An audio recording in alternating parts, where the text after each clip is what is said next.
സംഗീത സംവിധായകൻ ഔസേപ്പ് ബച്ചൻ കൂടി നമുക്കൊപ്പം ചേരുകയാണ്. ബിജു വിട്ടുപോകരുത്, ബിജുവിനോട് ഒന്ന് രണ്ട് കാര്യങ്ങൾ കൂടി, ഒന്ന് രണ്ട് ഓർമ്മകൾ കൂടി നമുക്ക് ചോദിക്കാനുണ്ട്. എനിക്കറിയാം നിങ്ങൾ തൃശ്ശൂരിലുള്ളവർക്ക് തന്നെ ഒരു ജയേട്ടൻ്റെ ആസ്ഥാന ഗായകൻ കൂടിയായിരുന്നു. കാര്യം എങ്ങനെയാണ് അങ്ങ് ജയചന്ദ്രൻ എന്ന ഈ വലിയ പാട്ടുകാരനെ ഓർമ്മിച്ചെടുക്കുന്നത്?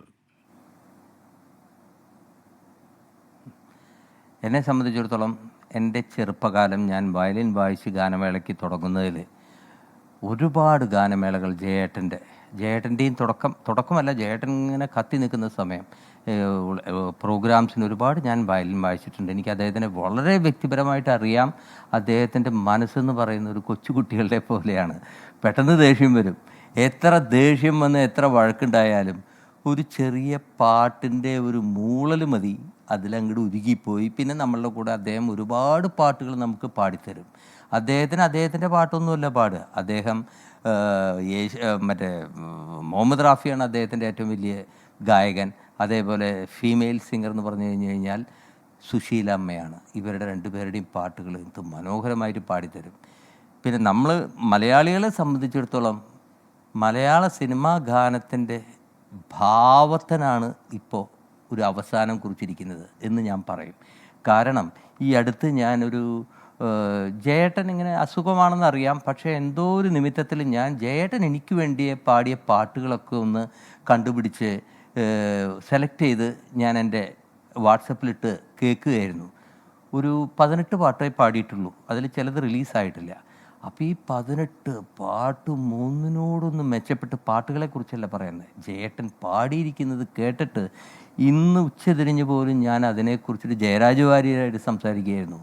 ഇദ്ദേഹം ഒരു പാട്ട് പാടിക്കഴിഞ്ഞാൽ പിന്നെ മറ്റുള്ളവർക്കിത് അതിനെ റിക്രിയേറ്റ് ചെയ്യാൻ സാധിക്കാത്ത രൂപത്തിലാണ് ജയേട്ടൻ പാടുന്നത്. പലപ്പോഴും നമ്മൾ വിചാരിക്കും അദ്ദേഹം പാടുന്ന നേരത്തൊക്കെ നമുക്ക് കുറച്ച് ബുദ്ധിമുട്ടുകൾ എന്ന് പറഞ്ഞു കഴിഞ്ഞാൽ അദ്ദേഹം പെട്ടെന്ന് നമ്മൾ വിചാരിക്കുന്ന പോലെയൊന്നും പാട്ട് നമ്മൾ പറഞ്ഞ വഴിക്ക് പാടില്ല. കാരണം അദ്ദേഹം സ്വരത്തിലൂടെയല്ല പാട്ട് പഠിക്കുന്നത് എന്നുള്ളതാണ്.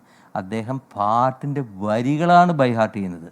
ആ വരികൾ ബൈഹാർട്ട് ചെയ്തിട്ട് അതിലേക്ക് ഭാവം കൊടുക്കുമ്പോൾ നമ്മളുടെ ഈണം അതിലേക്ക് അങ്ങോട്ട് സമന്വയിപ്പിക്കുകയാണ് ചെയ്യുന്നത്. അങ്ങനെയാണ് ജയേട്ടൻ പാടുന്നത്. ജയേട്ടന് വരികളില്ലെങ്കിൽ പാട്ട് പാടാൻ സാധിക്കത്തില്ല. അപ്പോൾ അങ്ങനെയുള്ള ജയേട്ടനെയാണ്, അതുകൊണ്ട് തന്നെയാണ് ജയേട്ടൻ്റെ പാട്ടുകൾ എൻ്റെ പാട്ടുകൾ തന്നെ. ഞാൻ എൻ്റെ പാട്ടുകളെക്കുറിച്ച് പറയാം. ജയേട്ടൻ പാടിയ പാട്ടുകൾ ഇനി ആര് ഈ ലോകത്തിൽ പാടിയാലും, ഏറ്റവും വലിയ ഗായകൻ ആര് പാടിയാലും നമുക്ക് തൃപ്തിയാവില്ല. കാരണം അതിൻ്റെ ഉള്ളിൽ എങ്ങനെയാണ് ആ ഒരു ഭാവങ്ങൾ കൊടുക്കണേ, ആ ഭാവമൊക്കെ വരുത്താൻ നമ്മളൊക്കെ ആസ് എ ക്രിയേറ്റർ നമ്മൾ ശ്രദ്ധിച്ചാലും ഒരു പരിധി വിട്ട് കഴിഞ്ഞാൽ അതിന് ഒരു കേൾക്കാനൊരു സുഖമില്ലായ്മ വരും നമ്മൾ അധികമായിട്ട് ഭാവം കൊടുത്താൽ. പക്ഷെ ജയേട്ടൻ എത്ര ഭാവം കൊടുത്താലും അത് മധുരം കൊണ്ട് പൊതിഞ്ഞിട്ടായിരിക്കും ആ ശബ്ദം പുറത്തു വരുന്നത്. അതൊരു പ്രത്യേക സിദ്ധിയാണ്, കഴിവാണ് ജയേട്ടൻ്റെ. പിന്നെ ജയേട്ടൻ ഇല്ല എന്ന് ഓർക്കുമ്പോൾ വളരെ വളരെ സങ്കടമുണ്ട്.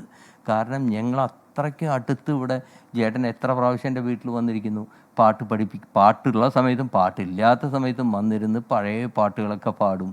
അപ്പോൾ ആ ഒരു അത്രയുള്ളൊരു എന്നെ ഒരു സ്വന്തം അനിയനെ പോലെയാണ്. ഇപ്പോൾ അനിയനെ പോലെ എന്ന് മാത്രമൊന്നുമല്ല, ഞാനും ജോൺസനൊക്കെ ഈ ജയേട്ടനില്ലായിരുന്നെങ്കിൽ ഈ സിനിമാ സംഗീത ലോകത്തേക്ക് വരുകയില്ല. കാരണം ഞങ്ങളെ ദേവരാജൻ മാഷെ പരിചയപ്പെടുത്തിയ ജയേട്ടനാണ്.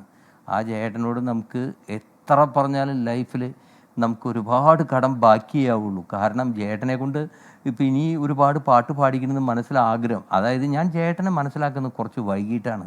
അത് ഇപ്പോൾ ക്ഷമാപൂർവ്വം ഞാൻ സ്മരിക്കുകയാണ്. തുടക്കകാലത്ത് എനിക്ക് ഈ ഭാവത്തിൻ്റെ വരികളുടെ ഭാവം ഇതൊന്നും ഞാനൊരു സംഗീതജ്ഞനായിട്ട് എനിക്കതൊന്നും അധികം മനസ്സിലായിട്ടുണ്ടായിരുന്നില്ല. പക്ഷേ അത് മനസ്സിലായപ്പോൾ മൈ ഗോഡ്, അത് എനിക്ക് എങ്ങനെയാണ് അതിനെ വിശേഷിപ്പിക്കേണ്ടതെന്ന് അറിയില്ല. പക്ഷേ ആ സമയം എനിക്ക് ഒരുപാട് പടങ്ങൾ വന്ന് ജയേട്ടനെ കൊണ്ട് പാട്ട് പാടിക്കുന്ന ആഗ്രഹങ്ങളുണ്ട്. പക്ഷേ അതൊക്കെ ബാക്കി വെച്ചിട്ടാണ് ഇപ്പോൾ ജയേട്ടൻ നമ്മളോട് യാത്രയായിരിക്കുന്നത്. അടുത്ത പടത്തിലെങ്കിലും ജയേട്ടൻ ഒന്ന് കുറച്ച് ബെറ്ററായിട്ട് വന്നാൽ ഒരു പാട്ട് എന്തായാലും ചെയ്ത് ജയേട്ടനെ കൊണ്ട് പാടിപ്പിക്കുന്നുള്ളൊരാഗ്രഹം അതിപ്പോൾ ബാക്കിയാണ്. ഓക്കെ, ഔസേപ്പ് ബച്ചൻ ആണ് നമുക്കൊപ്പം ചേർന്നത്. Thank you.